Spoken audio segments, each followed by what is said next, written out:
প্রিয় শিক্ষার্থীরা, কেমন আছো তোমরা? আশা করি ভালো আছো। আমি নুরজাহান বেগম নাজমা, সিনিয়র শিক্ষিকা, সাভার এসএডি স্কুল হতে তোমাদের জন্য আজকে নিয়ে এসেছি পদার্থবিজ্ঞানের নবম অধ্যায় আলোর প্রতিসরণ, রিফ্লেকশন অফ লাইট এর পার্ট 3। আমি এই অধ্যায়কে 3টি পার্টে ভাগ করেছিলাম। প্রথম পার্টে আমি আলোচনা করেছিলাম প্রতিসরণ, প্রতিসরণাঙ্ক, এই জাতীয় বিষয়গুলো, মরুভূমিতে মরীচিকা, পূর্ণ আভ্যন্তরীণ প্রতিফলন, ক্রান্তিকোণ। এবং দ্বিতীয় পার্টে আমি লেন্স এবং লেন্স কিভাবে বিম্ব গঠন করে এই সংক্রান্ত বিষয়ে আলোচনা করেছি। এখন এই পার্টে, থার্ড পার্টে আমি আলোচনা করব চোখ এবং চোখের ত্রুটি সম্পর্কে। তো চলো আমরা দেখি প্রথমে এই চ্যাপ্টারে আমি কোন কোন বিষয়গুলো তোমাদের জন্য রেখেছি। এখানে আছে আমাদের চোখের ক্রিয়া, চোখের হ্রস্ব দৃষ্টি বা ক্ষীণ দৃষ্টি, চোখের দীর্ঘ দৃষ্টি, লেন্সের ব্যবহার। তো প্রথমে আমরা আসি এই ক্রিয়া। আমরা এখানে একটা চোখের ছবি দেখতে পাচ্ছি। এই চোখের ছবিতে আমাদের চোখের বিভিন্ন অংশগুলা ইন্ডিকেট করে দেওয়া আছে। এটা একটা ত্রিমাত্রিক ছবির দৃশ্য। আমি এখন একটা দ্বিমাত্রিক ছবি চোখের দেখে দুটাকে কম্পেয়ার করে তোমাদের বিভিন্ন বিষয়গুলো নিয়ে আমি একটু আলোচনা করি। আমাদের একটি চোখ হলো প্রায় গোলাকার, পিছনের দিকে একটু চ্যাপ্টা, এরকম একটা চোখের আকৃতি গোলক। এই চোখের সামনের দিকে আমাদের থাকে কর্নিয়া, প্রথম স্বচ্ছ একটা অংশ থাকে কর্নিয়া। এই কর্নিয়া আমাদের কর্নিয়ার এবং তার পরে আমাদের যে তরল পদার্থ থাকে তাকে আমরা অ্যাকুয়াস হিউমার বলে থাকি। অ্যাকুয়াস হিউমারের পরে আমাদের লেন্স থাকে, যে লেন্সটা হলো উত্তল লেন্স। এই লেন্সটাকে ধরে রাখার জন্য আইরিশ নামক সিলিয়ারি সাসপেন্সরি পেশি থাকে। কিছু সিলিয়ার এবং সাসপেন্সরি পেশিতে আটকানো থাকে। আর এখানে আইরিশ থাকে। আইরিশের জন্য চোখের মনি, আমার চোখ আমাদের বিভিন্ন রঙের হয়ে থাকে। কারো ব্লু কালারের, কারো ব্ল্যাক হয়ে থাকে আমাদের এই চোখের আইরিশের কারণে। আর লেন্স এবং কর্নিয়ার মাঝামাঝি ফাঁকা অংশে আমাদের জৈব পদার্থ তরল থাকে, থাকে অ্যাকুয়াস হিউমার, যেটা আমাদের চোখের পানি হিসেবে কাজ করে।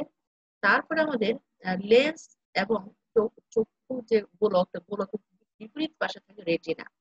রেটিনা এবং লেন্সের মাঝখানে যে তরল পদার্থ থাকে তাকে আমরা ভিট্রিয়াস হিউমার বলে থাকি। আর চোখের ভিতর অংশ থাকে রেটিনা। রেটিনা রেটিনার উপরে যেটা, সেটা কৃষ্ণমণ্ডল। কৃষ্ণমণ্ডলের কারণে ভিতরে আলো প্রবেশ করলে সেই আলো সম্পূর্ণরূপে রূপে শোষিত হতে পারে। তারপরে আমাদের এই চোখের বাইরের দিকে আছে আমাদের শ্বেতমণ্ডল। আর পেছনের দিকে, চোখের পেছন দিকে স্নায়ু আছে, যে আমাদের রড এবং কোণ নামক স্নায়ু দ্বারা গঠিত। রড আমাদের ক্ষীণ আলোতে এবং চোখ নড়াচড়ার, কোনো বস্তু নড়াচড়ার এই উদ্দীপনা মস্তিষ্কে পৌঁছে দেয়। আর কোণ স্নায়ুগুলো আমাদের উজ্জ্বল আলোতে আমাদের কোনো দৃশ্য দেখার অনুভূতি মস্তিষ্কে পৌঁছে দেয়। এইগুলো আমাদের চোখের গঠন সম্পর্কে। তো আসলে তোমরা চোখের গঠনটা বুঝতে পেরেছো। এখন আমরা এই চোখ কিভাবে আমাদের চোখের রেটিনায় কিভাবে বিম্ব গঠন হয় সেটা আমরা আলোচনা করব।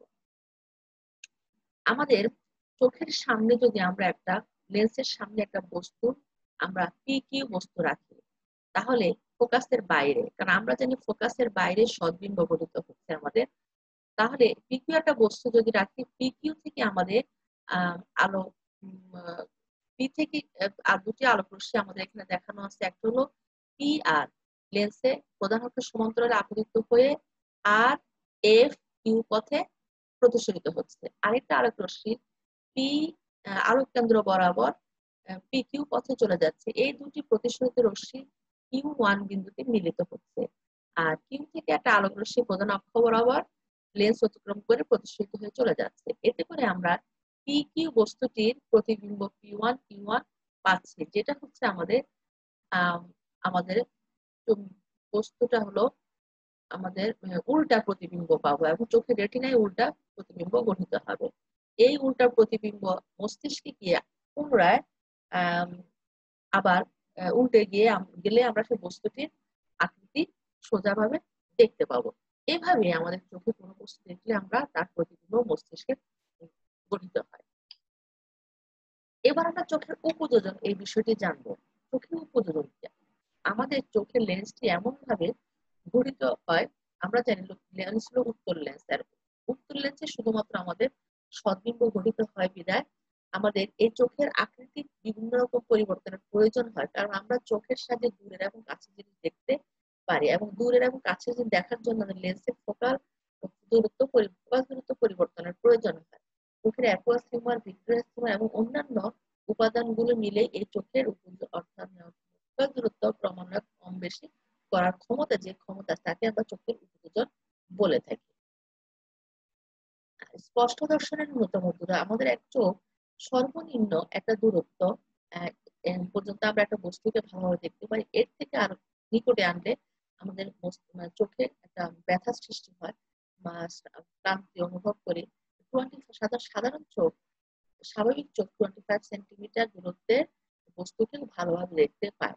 আর চোখের সমস্যা থাকলে 25 সেন্টিমিটার থেকে কমেও দেখা যায়, বা 25 সেন্টিমিটার থেকে বেশি দূরত্বেও আমাদের স্পষ্ট দর্শনের নিকটতম দূরত্ব হয়ে থাকে। আর দূরবিন্দু হলো অসীম পর্যন্ত যে কোনো বস্তু চোখ দেখতে পারে, যেটা চোখের এক একজনের চোখের দূরবিন্দু এক এক রকম হতে পারে। এরপরে দর্শনানুভূতি স্থায়িত্ব বলা, আমাদের চোখে আমরা কোনো কিছু দেখলে আমাদের মস্তিষ্কে তার অনুভূতি নির্দিষ্ট সময় পর্যন্ত বিদ্যমান থাকে, এবং সেটা হলো 0.1 সেকেন্ড পর্যন্ত। অর্থাৎ এই সময়ের মধ্যে আমরা অন্য কোনো দৃশ্য যদি আমরা দেখি, তাহলে আমাদের পূর্বের দৃশ্যের কারণ সেটা আমরা বুঝতে পারবো না। সেই জন্য আমাদের চোখে আমরা যেটা দেখবো, তা আমাদের মস্তিষ্কে 0.1 পর্যন্ত যে অনুভূতি থাকে, সেটা হলো দর্শনানুভূতির স্থায়িত্ব কাল। আর আমরা, আমাদের কেন দুটি চোখ থাকার সুবিধা, দুটি চোখ থাকার সুবিধা হলো, আমরা জানি আমাদের দুটি চোখ, কোনো বস্তু দেখতে গেলে দুটি চোখে আমরা দুটো প্রতিবিম্ব গঠন করি। প্রতিবিম্বতার মস্তিষ্কে গঠিত হয়ে একটির উপর একটার প্রতিচ্ছবি সৃষ্টি হচ্ছে। আমরা বস্তুটি, যে বস্তুটি আমরা দেখবো চোখ দিয়ে, সেই বস্তুটির ডান দিকের অংশ আমরা ডান চোখ দিয়ে এবং বাম দিকের অংশ বাম চোখ দিয়ে ভালো দেখি। এই দুটি প্রতিবিম্ব যখন আমাদের মস্তিষ্কে একটির উপর একটা স্থাপিত হয়, তখন ওই বস্তুটি উভয় পাশে সমান দৃশ্যমান, সমান প্রতিবিম্ব অর্থাৎ উজ্জ্বলতা বিশিষ্ট প্রতিবিম্ব আমরা দেখতে পাই। আর যদি এক চোখ থাকতো, তাহলে আমাদের এক পাশ আমরা ভালো দেখতাম, আরেক পাশ আমরা কম দেখতাম। সেই জন্য দুটি চোখ থাকার কারণে আমরা দুটো চোখ কোনো বস্তুকে ভালোভাবে মস্তিষ্কে প্রতিবিম্ব গঠিত হতে পারে।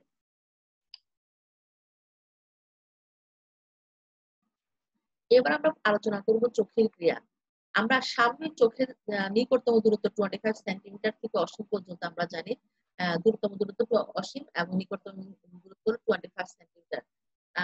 আর যদি আমাদের চোখে কোনো সমস্যা দেখা যায়, তাহলে নিকটতম দূরত্ব 25 সেন্টিমিটার থেকে কম বা বেশি হয় এবং দূরের বস্তু ভালোভাবে দেখতে পারে। এইসব বিষয় ভিত্তি করে আমরা চোখকে দুই ভাগে ভাগ করতে, একটা হলো হ্রস্ব দৃষ্টি বা মায়োপিয়া, আর দীর্ঘ দৃষ্টি বা যেটাকে আমরা হাইপার মেট্রোপিয়া বলে থাকি।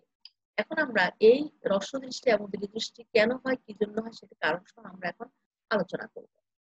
আমাদের হ্রস্ব দৃষ্টি হলো যে দৃষ্টিতে আমরা কাছের জিনিস ভালোভাবে দেখতে পাই, কিন্তু দূরের জিনিস আমরা ভালোভাবে দেখতে পাই না। এতে করে আমাদের নিকটতম দূরত্ব 25 সেন্টিমিটার থেকে কম হয়। এর কারণ হলো আমাদের যে অক্ষিগোলক আছে, অক্ষিগোলকের ব্যাসার্ধ যখন আমাদের বেড়ে যায়, অর্থাৎ ফোকাস দূরত্ব যখন কমে যায়, তখন আমাদের এই বিম্বটা আমাদের রেটিনার উপর গঠিত না হয়, রেটিনার সামনে আই বিন্দুতে সংঘটিত হচ্ছে, এবং এটা শুধুমাত্র অসীম থেকে আগত আলোক রশ্মির বেলায় ঘটে। আর নিকটতম দূরত্ব যেটা আসে, সেটা কিন্তু আমাদের রেটিনার উপরে বিম্ব গঠন করে। তাহলে এতে দেখা যাচ্ছে আমাদের এই চোখের ক্ষমতা বেড়ে যাচ্ছে। এই চোখের ক্ষমতা যেহেতু বেড়ে যাচ্ছে, আমরা চোখের ক্ষমতা কমালেই আমরা রেটিনার উপর বিম্ব গঠন করতে পারবো। আর ক্ষমতা কমানোর জন্য আমাদের একমাত্র অবতল লেন্স ক্ষমতা কমানোর কাজে ব্যবহৃত হয়। আমরা এখানে এমন একটা অবতল লেন্স ব্যবহার করব, যে অবতল লেন্স যতটুকু ক্ষমতার বৃদ্ধি পেয়েছে, ঠিক ততটুকু ক্ষমতা যাতে আমাদের কমে যায়। তাহলে যখন আমরা এখানে একটা অবতল লেন্স ব্যবহার করবো, সমান্তর অসীম থেকে আগত সমান্তর আলোক রশ্মি লেন্সে আপতিত হওয়ার, অবতল লেন্সে আপতিত হওয়ার পর এই অবতল লেন্সের আলোক রশ্মি অপসারী হয়। ঠিক ততটুকু অপসারী হবে যতটুকু আমাদের ক্ষমতা বৃদ্ধি পেয়েছিল। অপসারী রশ্মি দ্বারা যখন আমাদের চক্ষু লেন্সে পৌঁছে, চক্ষু লেন্স থেকে আলোক রশ্মি অভিসারী হয়ে রেটিনার উপর বিম্ব গঠন করে, এবং বস্তুটি স্পষ্ট বিম্ব রেটিনার উপর সংঘটিত হচ্ছে। এভাবে আমরা চোখের হ্রস্ব দৃষ্টি আমরা দূর করতে পারি। এবার আমরা দেখব দীর্ঘ দৃষ্টি কিভাবে আমাদের কেন ঘটে। দীর্ঘ দৃষ্টি ঠিক তার বিপরীত, অর্থাৎ দূরের জিনিস ভালোভাবে দেখতে পায়, কিন্তু কাছের জিনিস ভালোভাবে দেখতে পায় না। অর্থাৎ কাছের জিনিস থেকে, অর্থাৎ এন বিন্দু থেকে আগত আলোক রশ্মি লেন্সে আপতিত হয়ে প্রতিসরণের পর চোখের বাইরে অর্থাৎ রেটিনা পার হয়ে সামনে গিয়ে আই বিন্দুতে বিম্ব গঠন করে। এতে করে আমাদের আমাদের স্পষ্ট বিম্ব আমরা দেখতে পাই না। এর কারণ হলো আমাদের চক্ষুগুলোর ব্যাসার্ধ কমে যাচ্ছে, ফোকাস দূরত্ব বেড়ে যাচ্ছে, অর্থাৎ আমাদের চক্ষু লেন্সের ক্ষমতা কমে যাওয়াতে আমাদের এই ধরনের ত্রুটি দেখা যায়। এই ত্রুটি দূর করার জন্য আমাদের ক্ষমতা বৃদ্ধি করতে হবে। আমরা জানি একমাত্র উত্তল লেন্সই পারে ক্ষমতার বৃদ্ধি করতে। তাহলে আমাদের যতটুকু ক্ষমতা আমাদের কমে গেছে ততটুকু ক্ষমতা সম্পূর্ণ একটা উত্তল লেন্স যদি আমরা চোখের সামনে রাখি, তাহলে আমাদের ও বিন্দু থেকে আলোক রশ্মি আমাদের যখন আমাদের এম থেকে আলোক রশ্মি নিকট বিন্দু থেকে আলোক রশ্মি আপতিত হয়ে আমাদের সহায়ককারী লেন্স যেটা সেই লেন্সের উপর আপতিত হয়, লেন্স কিছুটা অভিসারী করে দিয়ে আমাদের চক্ষু লেন্সের উপর আলোক রশ্মি পড়ে। চক্ষু লেন্সে আলোক রশ্মি আপতিত আলোক রশ্মি প্রতিসরণ করে রেটিনার উপর বিম্ব গঠন করে। আমরা যদি এই লেন্সের আপতিত যে চক্ষু লেন্সের যে আলোক রশ্মি আপতিত হচ্ছে সেই আপতিত রশ্মি কিছু বর্ধিত করে, তাহলে দেখা যাবে ও প্রাইম অর্থাৎ ও বিন্দুতে মিলিত, অর্থাৎ দূর থেকে আসছে বলে মনে হয়। যেটা আমরা দ্বিতীয় চিত্রে দেখতে পাচ্ছি যে ও প্রাইম অর্থাৎ দূর থেকে নিকট বিন্দু থেকে দূর থেকে কোনো বিম্ব এসে লেন্সে পড়ে, তার জন্য আমরা রেটিনার উপর বিম্ব গঠন করি। তাহলে আমাদের এই এন বিন্দুতে রাখা বস্তুকে লেন্স ব্যবহারের ফলে মনে হচ্ছে যে ও বিন্দু থেকে আসছে বলে মনে হয়, অর্থাৎ নিকট বিন্দুর দূরত্বটা আমাদের 25 সেন্টিমিটার থেকে বৃদ্ধি পেয়ে অর্থাৎ ও বিন্দু থেকে আসছে বলে মনে হয় এবং রেটিনার উপর বিম্ব গঠন করে। এভাবে আমরা দীর্ঘদৃষ্টি উত্তল লেন্স ব্যবহার করে আমরা ত্রুটি দূর করতে পারি। এইগুলো আমাদের লেন্সের ত্রুটি সমূহ। এখন আমরা লেন্স কি কি কাজে ব্যবহার করে থাকি? আমরা উত্তল লেন্স ব্যবহার করি বিবর্ধক কাচ। বিবর্ধক কাচ এখানে আমরা দেখতে পাচ্ছি একটা, যখন আমরা ফোকাসের ভিতরে যদি কোনো একটা বস্তুকে রাখি, লেন্সের উত্তল লেন্সের ফোকাসের ভিতরে কোনো বস্তুকে রাখলে আমাদের এটা একটি সৎ বিম্ব অসৎ বিম্ব আমরা সামনে সংঘটিত হচ্ছে বস্তুকে আমরা বিবর্ধন একটা রূপ দেখতে পাচ্ছি। আকস্মিক কাচ হিসেবে চশমা ব্যবহার করা হয়। আমরা জানি চশমা আমাদের উত্তল লেন্স দীর্ঘদৃষ্টি রোধ করার জন্য ব্যবহার করা হয়। ক্যামেরায় কোনো উত্তম যন্ত্রে আমরা ব্যবহার করি এবং অন্যান্য আলোক যন্ত্রে অবতল লেন্স ব্যবহার করা হয়। দূরবীক্ষণ যন্ত্রে আমরা ব্যবহার করে থাকি। অলংকার নির্মাণে ঘড়ি মেরামতকারীরা এটি ব্যবহার করে।